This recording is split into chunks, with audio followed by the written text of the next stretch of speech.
beings.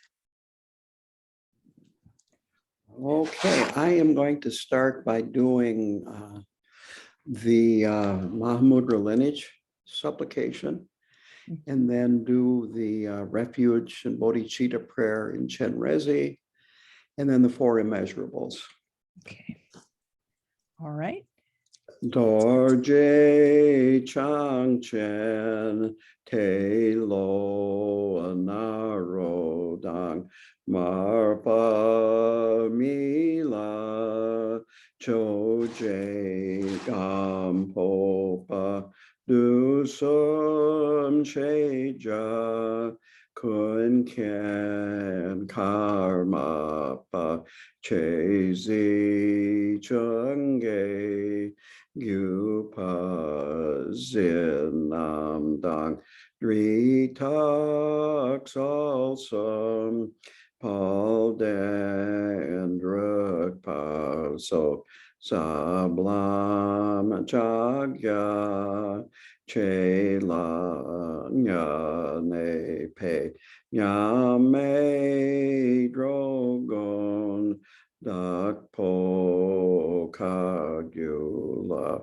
Sowa Depso Kagula Manam Gupazino Nam Tarjin Galo Genlo Gomgi Kang Par Sung Pajen Say nor kun la chak chen me padak say dear do tak cho pe gom chen la ne kor shen pa me par jin ge lo mogu gom gi go war sung pajen men nak ter go j pe lama la gyundu so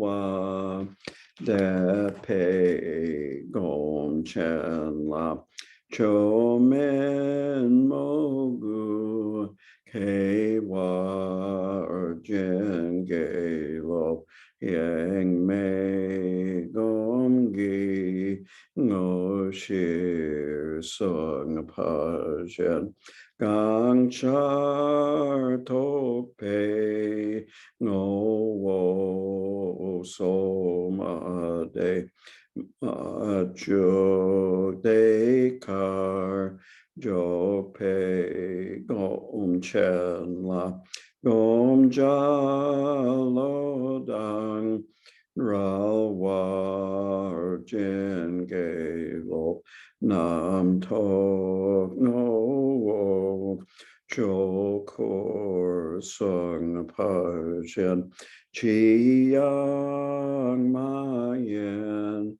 chir yang char wala ma ga ro par char we gom chen la kor de yer me tok par jin ge lo ke wa ko tu lam da la ma dang ra me choki pa la lon cho cheng sa da lam ki yon ten rab zo ne dor je changi go pang nor top shok dor je changi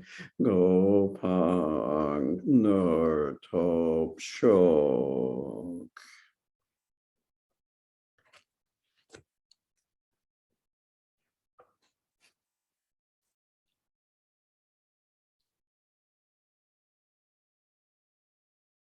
Sanjay Chodang Soki Chok Nam La Jang Cho Bardu Dakni Kapsu Chi Daki Jin So Ke Pe So Nam Ki Rola Penshir Sanjay Drupar Shok Sanjay Chodang Soki Chok Nam La Jang Cho Bardu Dakni Kapsu Chi Daki Jin So Ke Pe So Nam Ki Rola Penshir Sanjay Drupar Shok Sanjay Chodang Soki Chok Nam La Jang Jo Bardu Dakni Kapsu Chi Daki Jin So Ke Pe So Nam Ki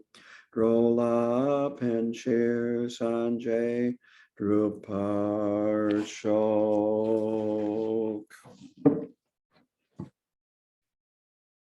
Sem Chen Tam Che Dewa Dang Dewe Gyu Dan Den Par Yur Chik Duknal Dang Duknal Gi Gyu Drang Dwal War Yur Chik Duknal Mei Pe Dewa Dam Pa Dang Men Dral War Yur Chik Ne Ring Chak Dang Dang Drel Wei Tong Yon Chen Po La Ne Par Yur Chik Sem Chen Tam She Dewa Dang Dewe Gyu Dan Den Par Yur Chik Duknal Dong Duknal Gi Gyu Drang Dral War Yur Chik Duknal Mei Pe Dewa Dam Pan Dang Men Ral War Yur Chik Ne Ring Chak Dang Dang Drel Wei Tong Yon Chen Po La Ne Par Yur Chik Sem Chen Tam She Dewa Dang Dewe Gyu Dan Den Par Yur Chik Duknal Dong Duknal Gi Gyu Dan Ral War Yur Chik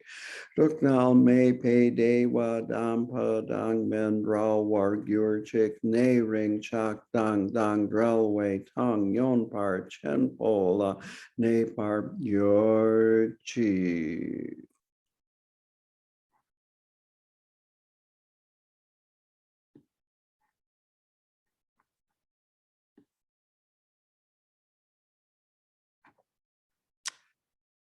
Palden Sawa Lama Rinpoche Dakichi War Pede Denshu La Kadran Chenpo Gone Jason Te Kusun Tukji Nodrup Sal Du Sol.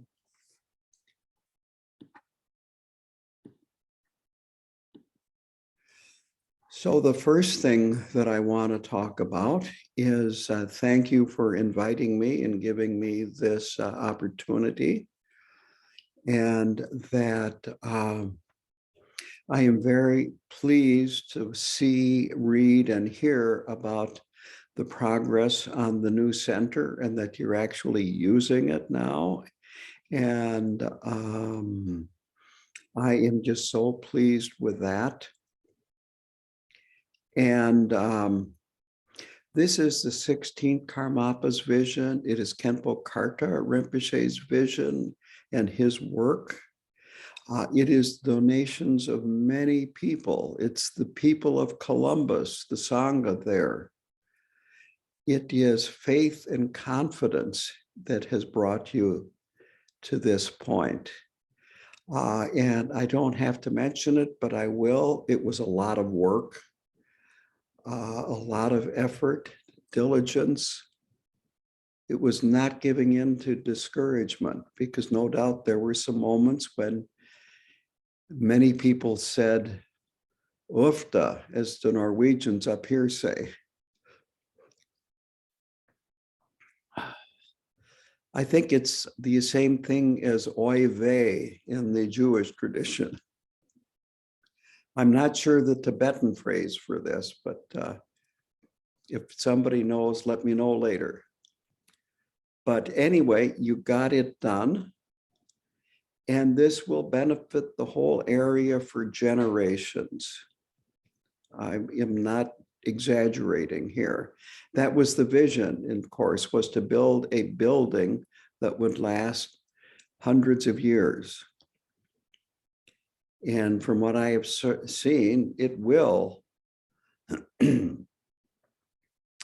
So you also know how important it is to have a physical location, as you have not had one for a number of years.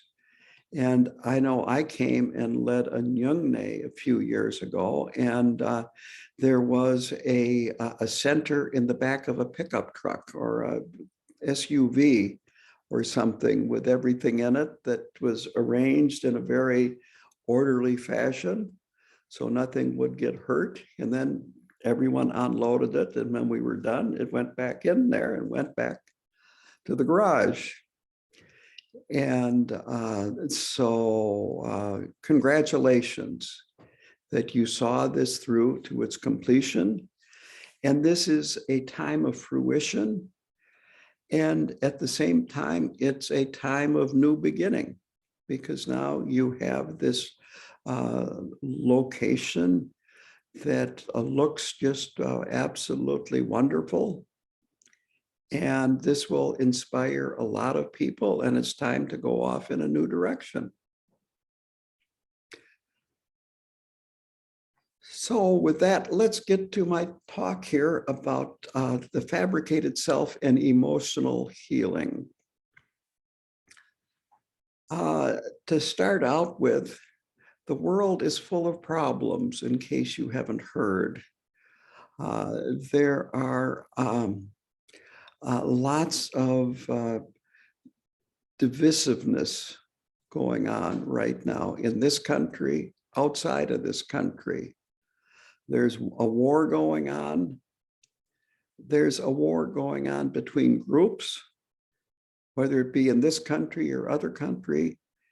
And if you really look inside, we're frequently at war with ourselves.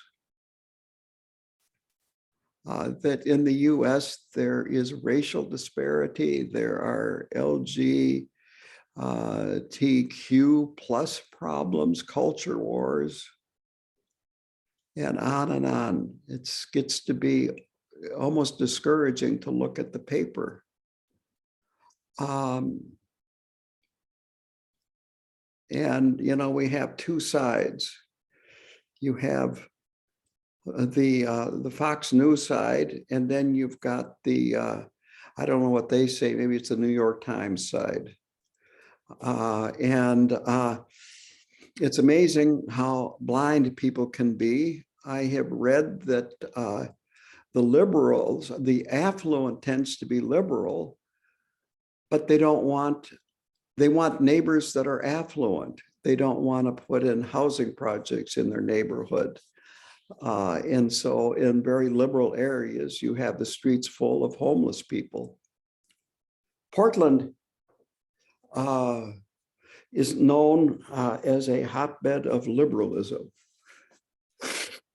Whether that's true or not, I don't know, but that's the reputation. A friend of mine lives there, and he was telling me, I've never seen so many homeless people.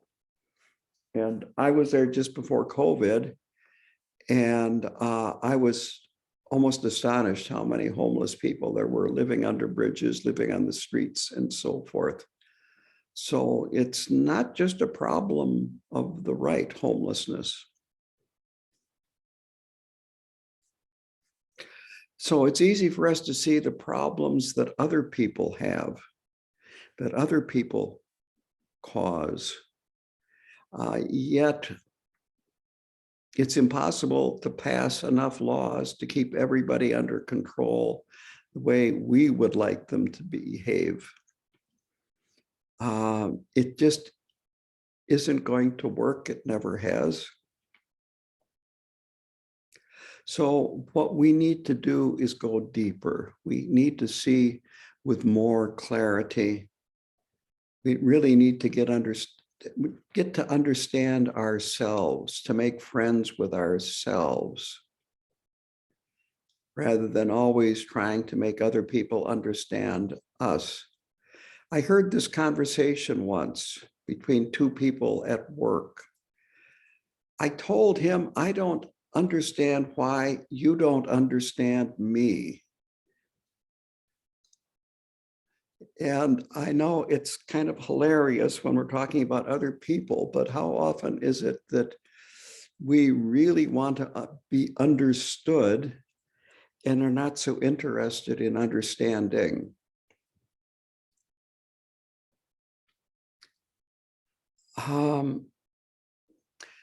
So when we look within, of course, in Buddhism, they talk about no self or egolessness. So what is this, you might say, the working basis for self? It is something that we view as permanent, independent, unique, individual, and of course, going back to reemphasize permanent, unchanging, that regardless of what's going on, there's something that is unchanging inside ourselves. So we need to, and we're going to investigate this in, shall we say, depth. And then the next question that pops up is, well, what is reality that this self is seeing? And so reality is our perspective, our point of view. And I'm going to try some screen sharing here. So let's go here. There you go. So from one perspective, it's square, another, it's round, and from a more aerial view, it is a cylinder. I didn't try to Photoshop it and have one blue and the other red, but you get the point.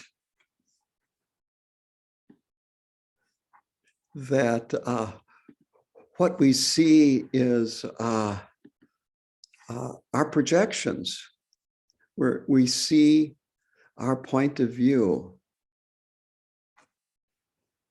And so how do our emotions color our lives besides red, blue, yellow, and the rest of the spectrum? So here is a story I want to share with you. A man told me this, a friend of mine told me this decades and decades ago. I think it was around 1990. It's a long time ago. And so he has a small shop in a little town. It's called Dallas, Wisconsin, which is a lot smaller than the one in Texas. And well, he has a motorcycle and a car. He also has a bicycle because he likes being out in nature. And so he lived in the country, and it was maybe 5 miles to work, and he would bicycle and to work in the summertime sometimes. So he told me this story. He was riding home, and now here we have roads that are county roads and town roads. And I suspect he was mostly on town roads, which is a pretty small, lightly traveled road. Here, a traffic jam is getting behind a tractor with a modern implement that does 8, 10 rows, 12 rows. That's a traffic jam here. So anyway, as he's riding down this country road, he sees a bag of trash in the middle of the road. And he tells me that he got really angry. I won't repeat the words he told me. This is before I was a monk, and he told me this story in a bar Saturday night. So he got really angry at people not giving a darn for the environment, not caring about other people's feelings, and so forth, just driving down the highway and throwing trash out the window. So he got up close to it, and they got a closer look at it. And it turned out to be a bag full of fresh groceries. Probably fell off of somebody's pickup truck. you don't throw bags of fresh groceries out the window. So instantly he was no longer mad. Now he was happy because he had found free lunch. And it was his free lunch. So he stops, grabs a hold of the bag, gets on his bicycle, and then tries to ride home. But immediately he realizes that it's too heavy, too bulky for him to ride a bicycle and hold the bag of groceries, his bag of groceries. So now he's worried because he's going to have to leave the bag of groceries and somebody else might find his bag of groceries. So he gets off the bike, goes into the brush and hides it, then gets on his bike. Again, he's worried now, a little paranoid maybe even, and he rides quickly home, gets in his car, comes back, stops, gets out, looks in the brush, finds his bag of groceries, and now he's happy again, and he drives home. Now, that bag just lay there. It didn't do anything. It was his anger, his attachment, his desire, his paranoia. But he went through all these emotions. And I'm telling this story not because there's some village idiot in Dallas. I'm saying this because we do the same thing. We project our attitudes, opinions, and so forth on the external world, and on and on and on it goes. And it's important that we develop a little bit of maybe so, maybe not. Maybe it is a bag of trash. Maybe it isn't a bag of trash. Maybe it isn't my free lunch. Maybe I could leave it here and let the owner who lost it come back and search for it. Ironically, decades later, he was riding his motorcycle home and hit a deer with it. And something valuable came off of his motorcycle. Maybe it was a saddlebag, something like that.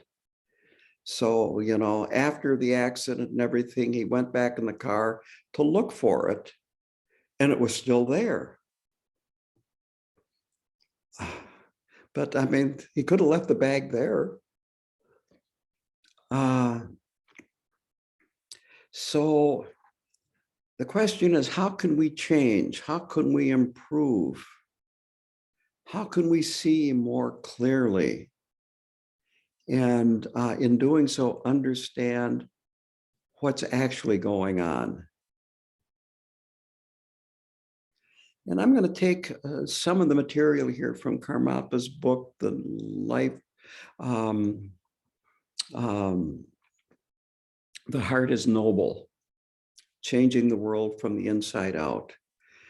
And he talks in there about life being subject to infinite revisions. Because of impermanence, we can always change. Change doesn't have to be painful, but if you resist, it can be painful. And in fact, by changing, we can lessen our pain and suffering, that we have infinite freedom, and that by exercising our freedom and reducing our conflicting emotions, we can shape the world around us. That the Dalai Lama says that one candle can light 1,000 without being diminished. And it is this kind of a situation that we're in, that emptiness means that we can open up, that we are not solid. So we have to know what the goal is, and we have to know where we are. And here is a good way to put this, what the goal is. Revealing the essence of our existence is the overriding purpose of our lives. And understanding our situation will help us see where we are as we progress towards this goal. Now, to give an example, GPS will help you give you directions. However, it has to know where you are. If you don't enter your location, it won't help. So we have to understand ourselves before we know how to get there. There's certainly things we can do. A lot of what we're doing help us understand where we are. And then going from there, there are just lots of things. This is one thing about the Buddhist path. The Tibetan Buddhist path particularly is you can't get away with saying, well, what do I do? I don't know. There are lots of things that we can do, a whole, what would I say, a whole toolkit of things that we can do. So first of all, being happy is important. There's nothing wrong with the being happy. We as sentient beings are motivated to be happy and to avoid suffering and pain and so forth. On the other hand, our dreams don't have to be fulfilled for us to be happy. That we can be happy in our dharmic activities, happy in our mundane life. And then eventually, as you travel the path, there is no distinction between your mundane life and your dharmic life. So it makes no sense to be great at home, happy at home, loving, kind, and then go to work and you're a problem for others. That just doesn't make any sense. And on the other hand, it makes no sense to be great at work and be a problem at home. So we need to, you might say, work on all phases of our lives.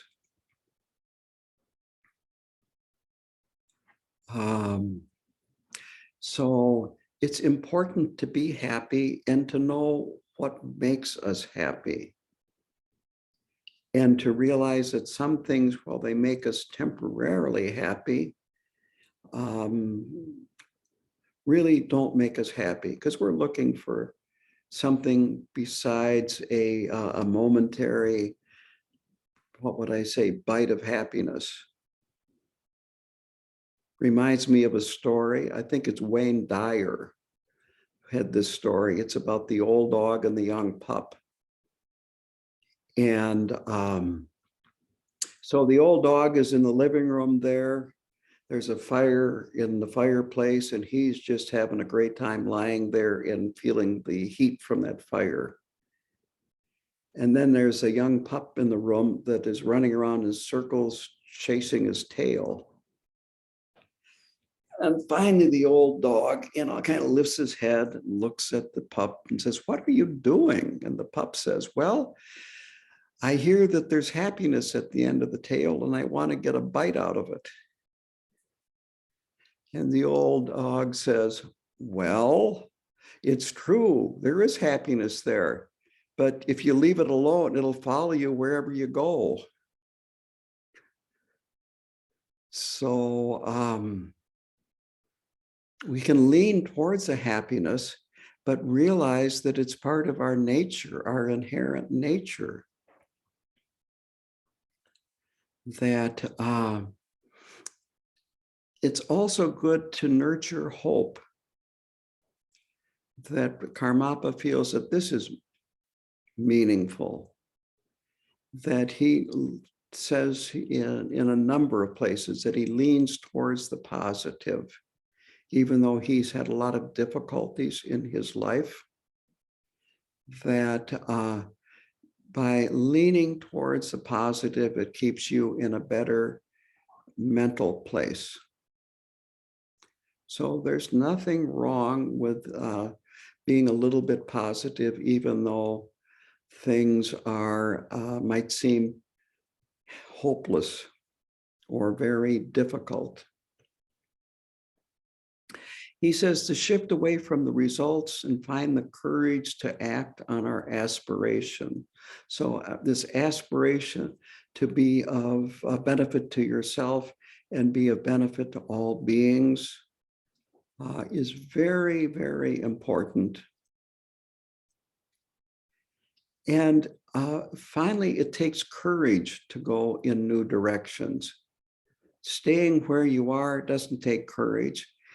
In a way, you could say it's an act of cowardice, afraid to do something different. I remember Khenpo Karthar Rinpoche once being asked the question. It really wasn't a question, it was a statement. The student said, "I'm afraid of emptiness." And Rinpoche said very calmly, "I'm not." And so it can require some courage to try something different, to go outside of the familiar. It's amazing how even a very painful familiar can seem secure.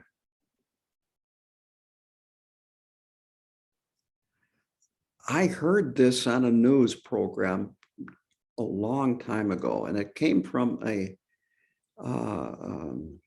some kind of turmoil going on in the Middle East. And they were interviewing a Muslim person, and they said, "The devil that we know is better than the devil we don't know." Now that's going to the negative. But unfortunately, it's where it's easy to dwell. And it is fear that frequently causes us to limit ourselves. So I will be going into all of these points later on. But now with that introduction, I want to talk a little bit about the Buddha and the Four Noble Truths. And the reason why I bring this up is that frequently the Buddha is compared with a physician, where the first noble truth is that you are suffering. The second is there's a cause of suffering. So the first is you're ill. The second is there's a cause of your illness. The third is the truth of cessation, which is that this is not permanent. This illness is curable. And the fourth is the path, the truth of the path. And that this is what you need to do to be cured. Now, what really attracted me to the teachings of Buddha is the psychology. You could even say psychiatry. I was actually seeing a psychiatrist on antidepressant meditation when I first came to meditation. And this really appealed to me. And so I like to look at this as the Buddhist as a psychiatrist, your therapist, telling you, yes, you're obviously in pain, you're here. You are experiencing a lot of mental suffering. And there's a cause of it, that it's your ego. My therapist didn't tell me that. I learned that later. But yeah, it's our ego. And then our afflictive emotions that spring from having that ego. And that third is, well, this isn't permanent. It's possible for you to let go of all that and let go of all that suffering. And the fourth is, yeah, there's a path. All you have to do is travel the path and do some work.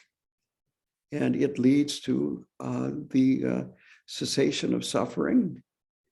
And then when we get into Mahayana and Vajrayana, it leads to not only the cessation of suffering, but the inseparability of samsara and nirvana, and then even transcending that.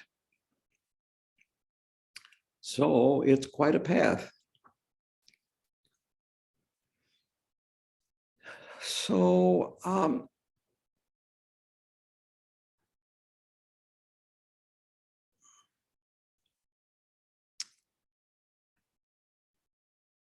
not sure where to go from here. I think I'll go into the fabricated self and run through a bunch of notes to get there.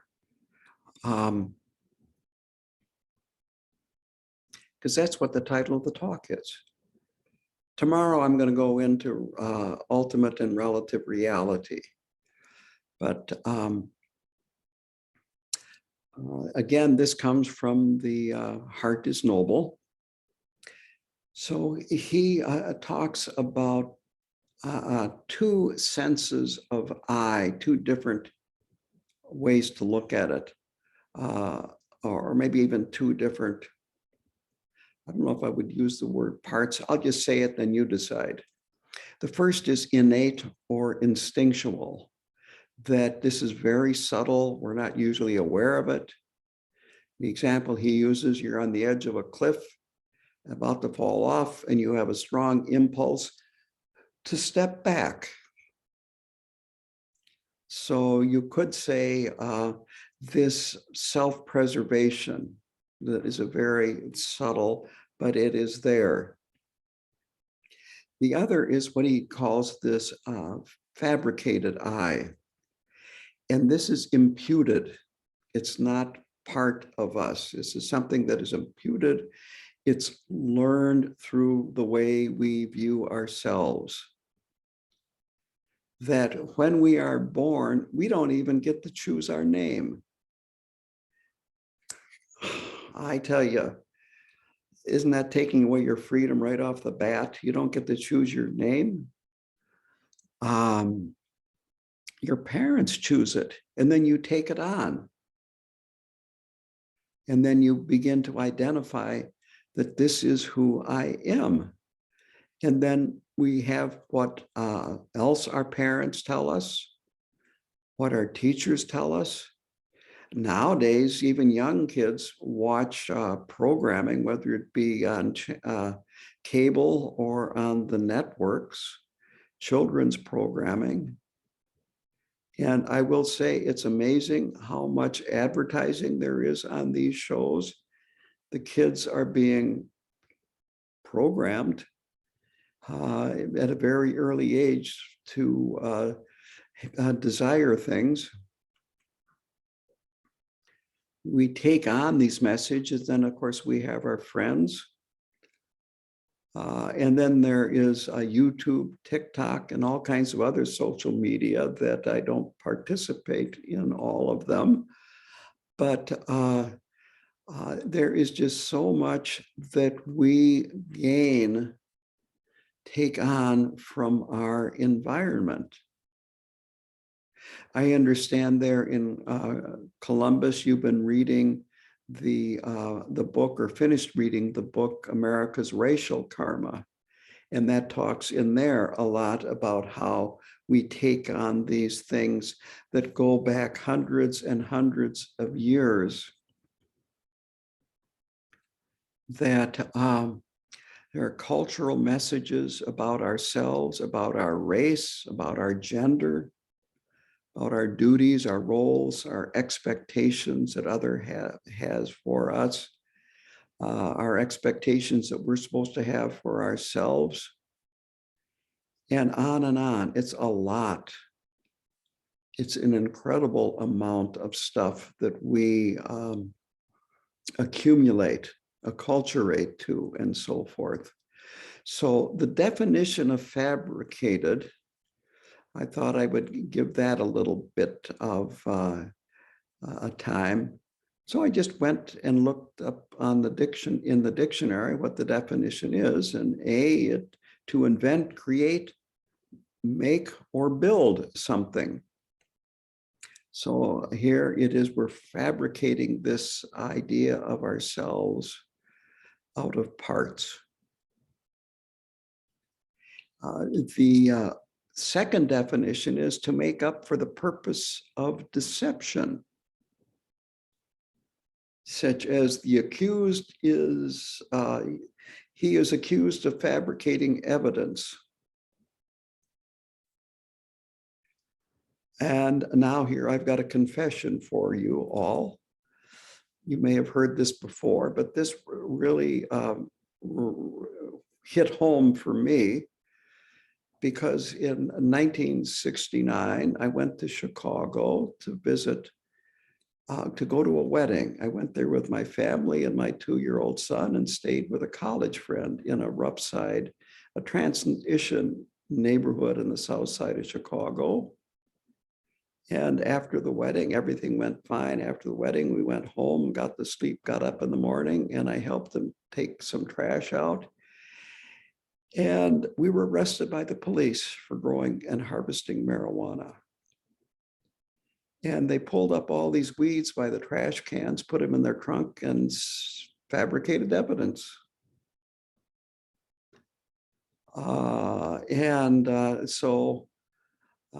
As you can see, they did let me out, because the lab reports said that it was nothing illegal. It was just weeds.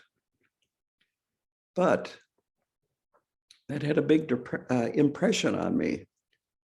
So the point is that this ego of ours, not only is it put together from parts, but it's deception, self-deception. And that's a very important point to remember, that it is made up. It's a fantasy, it's a dream. Here is a quote: "Your own mental habits lead you to think that this is really who you are, and this is fabricated. This fabricated I then constitutes a sense of self that you carry with you everywhere you go in life, through all your relationships."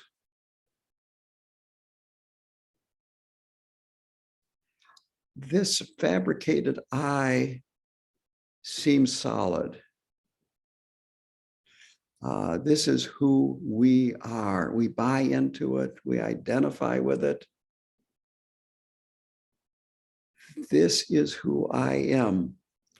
And if we look closely, that it is constructed, and it comes about as a result of interdependence, not independence. That we are not separate, we are interdependent. And that's why it comes about to begin with. But we take things personally. We take things that we experience interpreted through this sense of I, this lack of perspective. Another way of looking at it is its mental conditioning. It's habitual patterns that we have taken on. Another way to put this is we've invented ourselves. And maybe some of you have heard this from people that are having a difficult time. Let's say they lost a job and they say, I have to reinvent myself. And I don't know if they really understand what that means, but this is the point, that this is something that we have invented and taken on, but it's not who we are. Does anyone have any questions at this point? You have 2 ways to ask questions. You can type them into chat, And the other option would be to use the raise hand function, which is down in the lower part of your screen under reactions, or you can just unmute and ask your questions, and we'll see if we can't find you. And I like questions. True. And to introduce this, I will say that once Rinpoche was asked this, I'm kind of afraid to ask questions, don't know how to ask it or what to ask. And his response was, well, ask it because there are probably 3 other people present that don't want to ask it, but they want to hear the answer. Right.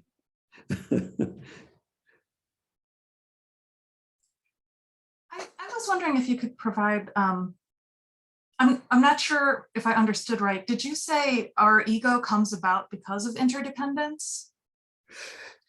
Well, yes, these parts, they're not separate parts. You know, they come together because it's causes and conditions. Mm-hmm. And that we solidify them. It's like a picture of a waterfall. You know, the picture kind of conveys motion and energy, but it's frozen in time. And so these parts and pieces are just things that we've experienced, and then we solidify them, we take them on. And here's a good example, because you like kids' stories. Everybody likes kids' stories. So I went to this wedding, and you had these two, a little boy and a little girl, you know, walking behind the bride. Probably the boy had rings. I can't remember exactly how the ceremony went, but anyway, they were both cute. Let's put it that way. And so they had a banquet afterwards, and then after that they had an open mic. And so friends of the bride and groom would get up and tell stories about them. And finally, the little boy went up there, and his speech was very short. He said, "I'm cute. I know I'm cute, and I want to thank all of you for saying that I'm cute." Well, that cuteness is going to disappear, especially for a boy. You know, it's momentary, but he's holding on to it. And we hear these things from people. I have a Facebook page, you know, and I visit other people's Facebook pages, and I'm just amazed, and maybe I shouldn't, but how many times the comments for a woman will be, "You look beautiful, you look wonderful, da, da, da, da, da." You know, it's very good, but there's more to you than that, and it's not going to last. I'm sorry. Does that help you? Yeah, so the problem isn't that all causes and conditions come together to create a certain moment now. The problem is that we take them personally and create this story about it. Yeah, and hold on to it rather than being a momentary experience. That then we have a memory. And I'm going to get into this in more detail, but yeah, we kind of use it with this internal dialogue with ourselves, our monkey mind, about this is who I am.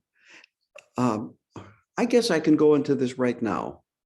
This is a good time. Excuse me, I've got some kind of an allergy.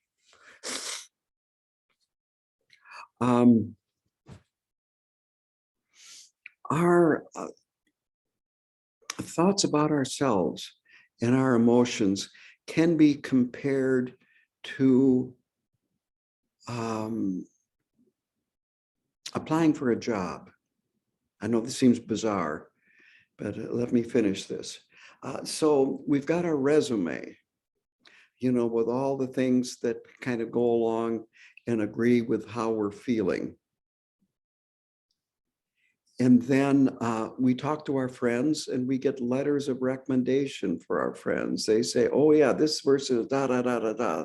I agree with you. That guy's a jerk. Or your boss is a jerk, or you got a great boss. And we go to people and present them how we feel in such a way that they pretty much have to agree with us. They're not going to argue with you.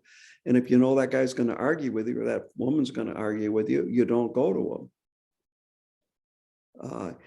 And so we just kind of solidify these things and make it like, well, this is the way it is.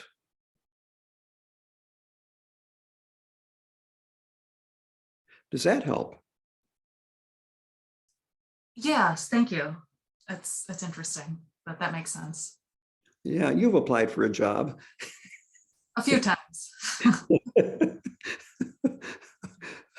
You're right. In general, even when I don't know, if I have a decision I need to make, I tend to find myself asking people who I think are going to agree with the decision that I want to make instead of trying to get a genuine random sample.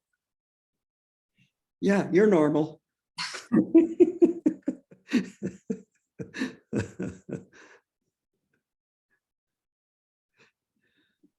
Any other questions?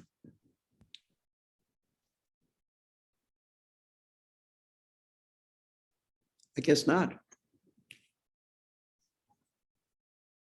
Well, I'm going to continue then.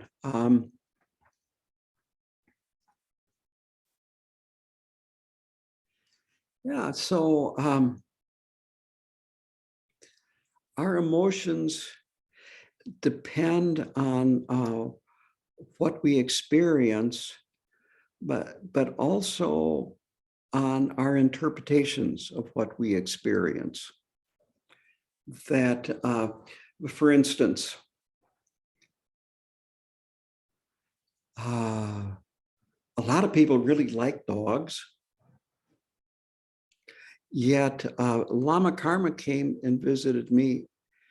He's done it a number of times, but this one time we went for a walk during the break, and there was a neighbor's dog that barked and came up to us, and I could just see Lama Karma pulling back. And after we passed the dog, he told me that when he was a boy back in Tibet, he was badly bitten by a dog. So some people, a dog is something friendly, happy, want a pet. And other people, the same dog might be seen as a threat.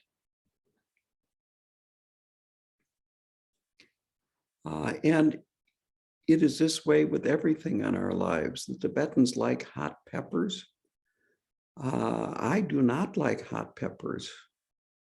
Just simple things like that, that to make it more, what would I say?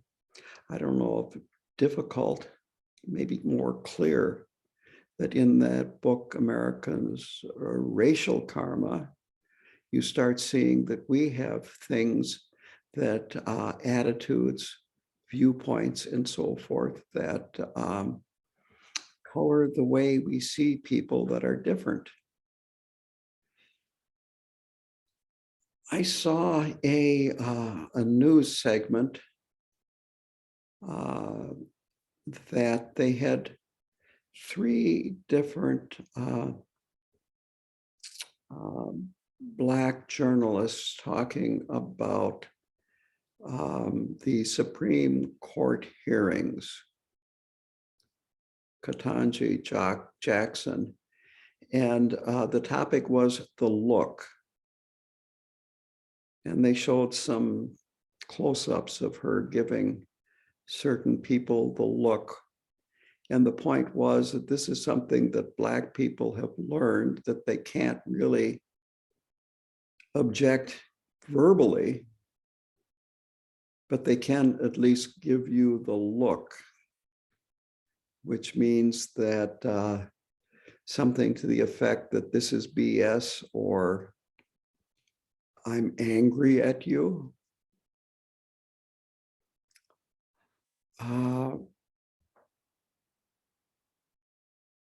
we don't really see what it's like to be somebody that hasn't had the you might say, the privileges that we've had.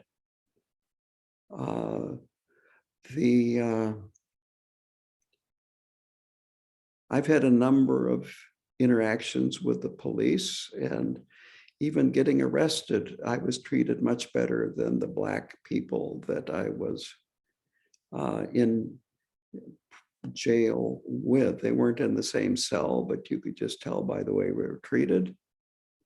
While I was there, in fact, the man that in the cell next to me, the police went in and they put a young, everyone was Black because this was the South Side precinct. And so they put a young man, a teenager, in with this older man who was probably in his 20s. And pretty soon you heard the older man bullying him, and then there was a fight. And none of the guards did anything, so we started yelling.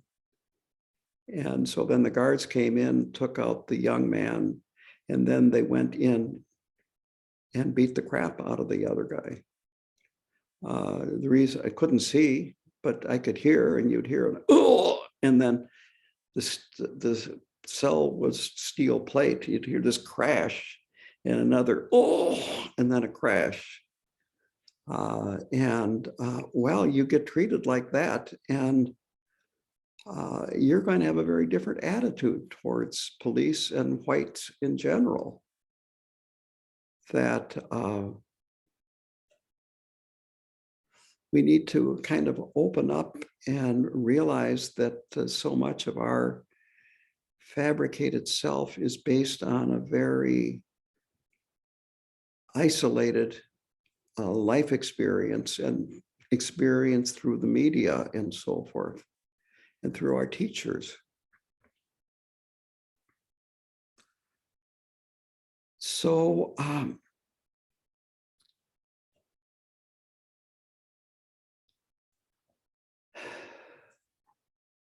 this I, me, mine, it restricts our view of ourselves.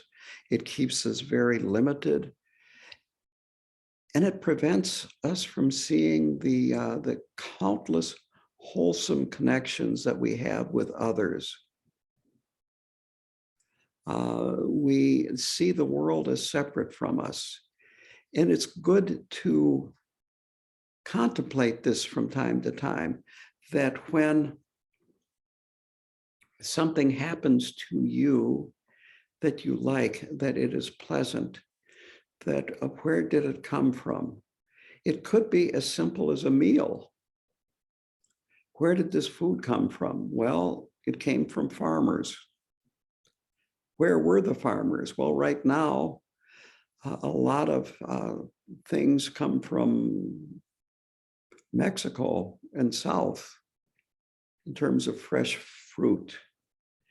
We're getting, where I live, we're getting some from California, of course, but a lot of it comes from outside of the border. And then to kind of bring up interconnection at a deeper level, that these crops have been cultivated for thousands of years and been, through various means, brought to their present form. Let's say you have a spaghetti dinner. Well, you're having it on a plate. The plate is most likely porcelain. Porcelain was invented in China, and they kept it a trade secret for thousands of years until a Jesuit, I understand, was there, learned the secret, and published a book in the early 1700s. And suddenly you had Dresden, China, and so forth. Why do you think Columbus wanted to find China? Why do they call it China? So you're eating on a plate whose origins come from China, even if it was made in Japan or China, as they do now. The noodles, I Googled this a while ago, and they recently discovered a 5,000-year-old bowl of noodles in China. Spaghetti isn't invented in Italy. And how about the pasta sauce? Well, tomatoes came from the New World. The Romans didn't have spaghetti. They didn't have noodles. They didn't have orgies with spaghetti and tomato sauce.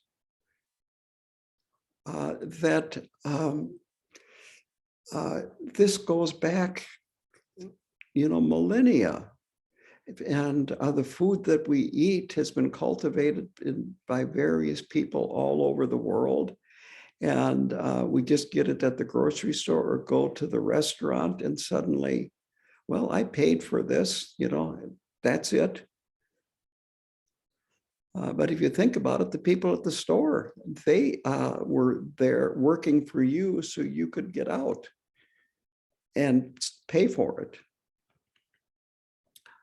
So historically, the food goes way back in terms of who produced it. It involves lots and lots of different people, whether it be the farmers, the processors, the truckers, the wholesalers, the retailers. And then, of course, there are the people that produce the machine, that harvest and plant the crops, the fuel that is used, the refrigeration, and on and on and on. That when you eat a meal, you're connected with the whole world.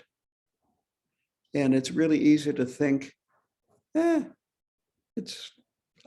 bought this, I paid for it. That's all I need to do, and then eat it. But really, everything that we buy is connected like this.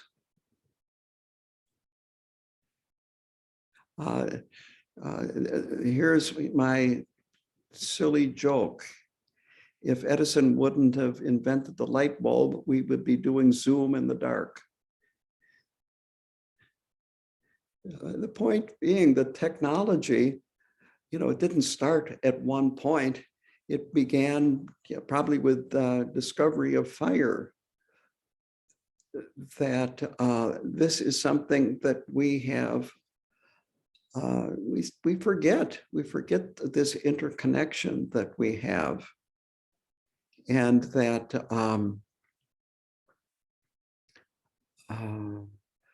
we breathe the same air as everybody else. There's only a limited amount of water on the earth. We're not producing more of it unless we burn fossil fuels. But this is our environment, this is our world, and there's no way we can't be interconnected. And in a way, our well-being depends on the well-being of everyone.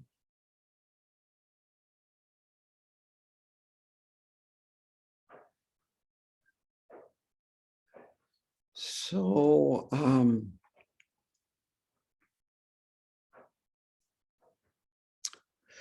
I want to talk a little bit about mindfulness here.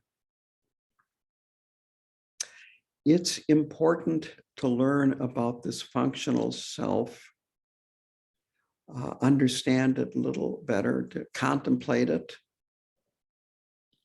really examine, do some self-examination,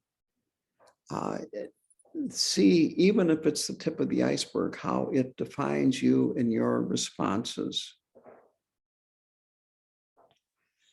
Your thoughts about yourself. You might say, get to know yourself, make friends with yourself. This is one of the benefits of shamatha, is that thoughts arise. And a lot of times the thoughts that arise are about ourselves, about memories that we've had, about times of sadness, times of happiness, and so on. And these are clues to what's going on. in a way, meditation is a way of accepting what arises and then letting go of it.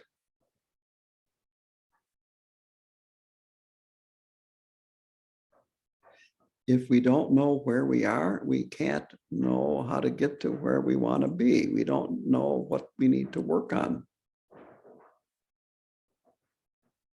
So it's important to do shamatha meditation. And I recommend this, that when you are going through your mundane life, every once in a while, do a mental scan. Where am I right now? What thoughts have I just been thinking? Am I in a good mood? Am I in a bad mood? Am I happy? Am I sad? Am I spaced out? What's going on right now?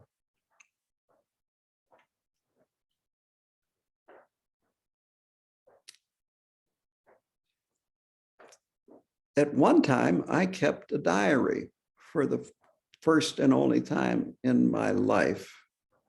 It was about the time I was seeing that psychiatrist. And so I kept an emotional diary, so to speak, what's on my mind. And after about 3 months, I went over it and I threw it out because of what was on my mind. It wasn't worth writing down. And it was the same old thing. It was a soap opera and it was reruns. And the more we become aware of our emotional state, the more power we have and the less power it has.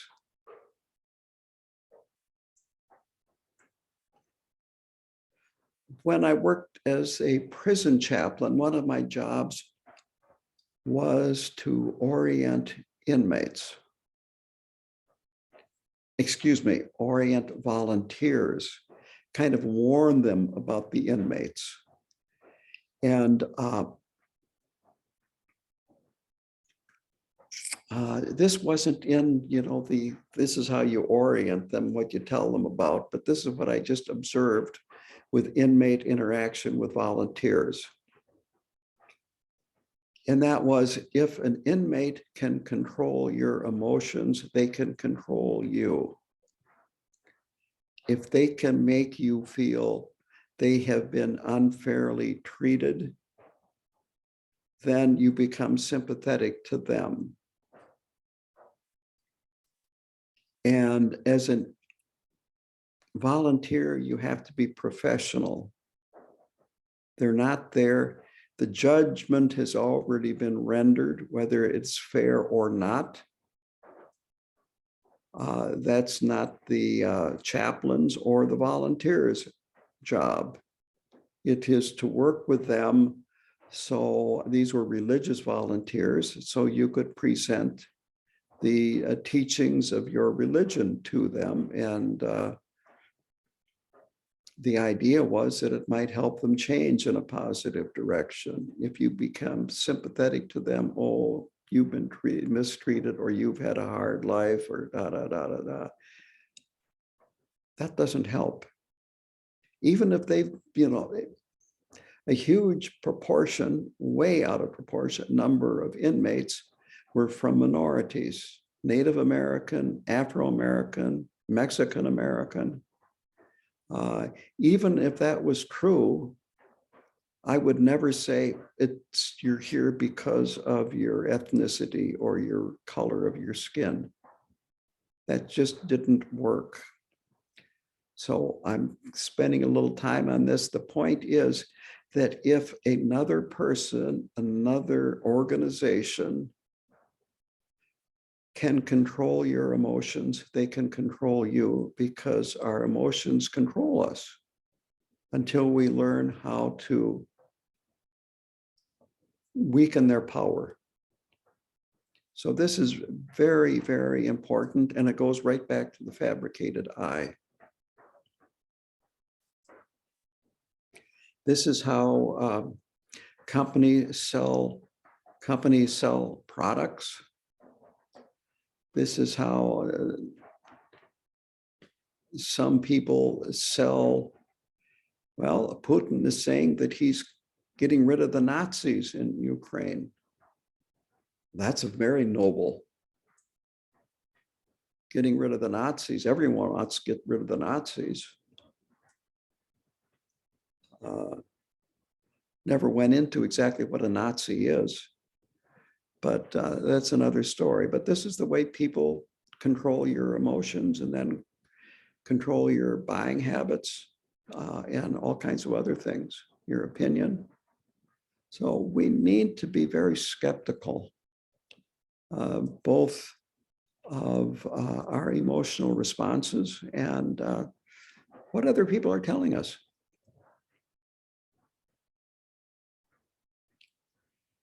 So getting back to this mental scan, another clue, I think that's a good way to put it, another clue of what to look for is how you're feeling. Are you feeling happy? Are you feeling kind of grumpy? Are you feeling sad? Are you angry? You know, what is the mood that you're in? Are you in a good mood? Or are you in a bad mood? Very simply. And if you're in a bad mood, that's the time to look inside and see what kind of thoughts that you're having, because it is your thoughts that create your mood. And it's a very simple solution, and that is let go of the thoughts that you're having that are creating the bad mood. It's simple solution, hard to do. It might be reciting Om Mani Padme Hum a few times. It might be thinking that this person that I'm mad at, may that person be happy. But change the inner dialogue. We can do that. Maybe not all the time. And the last thing you want to do is when you see yourself doing these things is, oh, there I go again. The bad person, I keep doing this. I can't. That's just more of the same old, same old. And a friend of mine gave me it was just a 8.5 by 11 piece of paper that had printed on it. This again was years and years ago. I was just getting involved in Buddhism, and he gave it to me as a joke. And it said, the beatings will continue until morale improves. And then in small letters, the management. Well, I saw that at a different way than he saw it. And I hung it up in my kitchen bulletin board and people would say, well, you live alone. I said, yeah, but I got a manager and he keeps beating me up. And so recognize that manager and tell him you're fired. And when he comes back, you're fired. I don't have to listen to you anymore. I remember Rinpoche in retreat. He would eat frequently with the men for one meal. I think he'd eat with the women too. So this one time I was really feeling down. My manager was beating me up. Well, Rinpoche had a way of seeing right through me. And he could do that with everybody. I know that. And so I'm walking by him. And what does he do? You know, I've been beating myself up for a day or so going over this incident. Well, he turns towards me.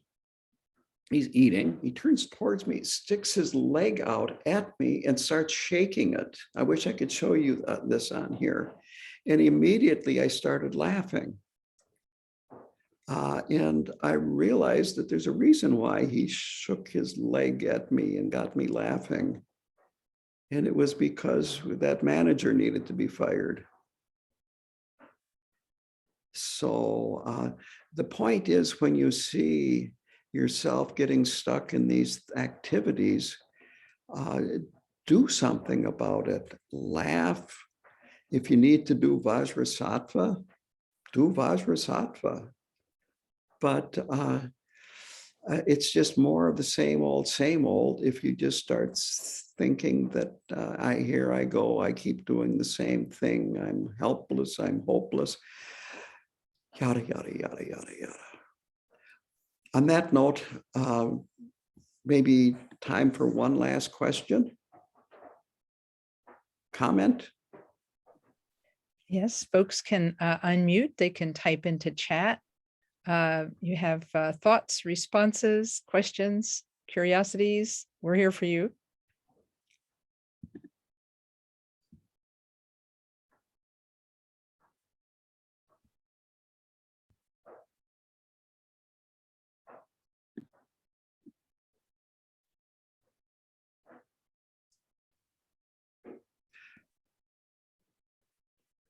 Well, the only thing I can think of to say is that I have myself seen the fabricated self in action in my own life, and I appreciate this opportunity to talk about it, because our mind is, I guess, what we carry around everywhere we go, and it's continuously flavoring how we experience everything. And so I'm really appreciative of this opportunity that you're giving us to reflect on this rather important, shall we call it a projector? The films of our life, anyway. Yeah. Thank you for that. Well, that reminds me of a picture. Let's see if I can get this picture up.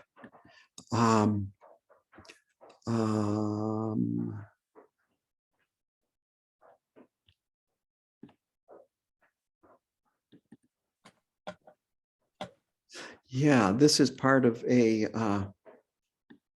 now I'll try to get this up. Let's see here.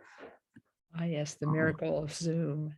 Yeah, I am a little bit on the slow side. See that? I put that on this poem, which, since the poem is underneath it, I might as well read it.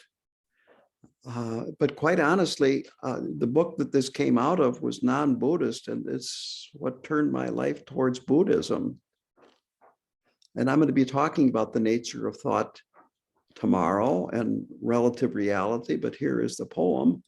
I'm thinking thoughts of long ago. I'm thinking tomorrow what may be so. I forget I'm thinking. It's not thought, it's real. I forget that what I think determines how I feel. I'm missing life before my eyes. I'm missing beauty in favor of lies. What I see is me. I thought it was you. The observed exists only in the eye of the observer's view. The pot calls a kettle black because only blackness sees black. I remember I'm only thinking. I laugh, and life is beautiful. Mm-hmm. So there is my projector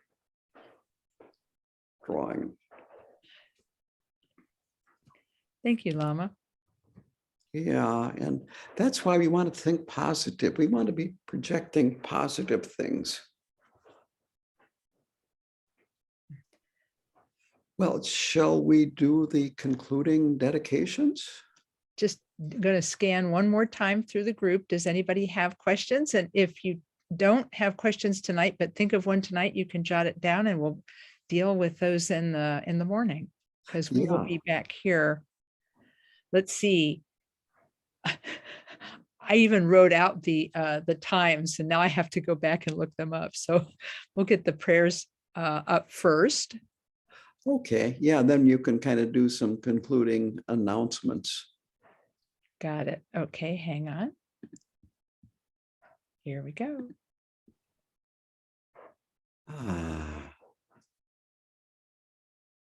All right. So nam di yi tam che zik pa ni tok ne pedra nam pam je ne ke gana chi ba lap druk pa yi se pe so le drol war sho jam pa pa wo ji tar ken pa dang kut tu zang po de yang de jin te de ra kun gi je su dak lop ching ge wa di dak tam che rap tu no sanjay kusum ne pe jin lap dang choni min yur den pe jin lap dang gen dun mi che dun pe jin lap ki ji tak no wa mo lam drup yur chok Paul Dan Lama Ja Pe Ten Padang Kanyam Yon La De Ki Jung Ma Dang Dak Shen Ma Lu Suk Sub Drip Chang De Nurdu Sanjay Sa La Go Par Shok Du Shi Le Gal Gal Wei Trian Le Pa Karma Pa Ten Ten Pe Ning Po Di Chok Tar Kun Kyap Kyap Ching Yun Mi Che Tak para pel pel wei ta shi sho.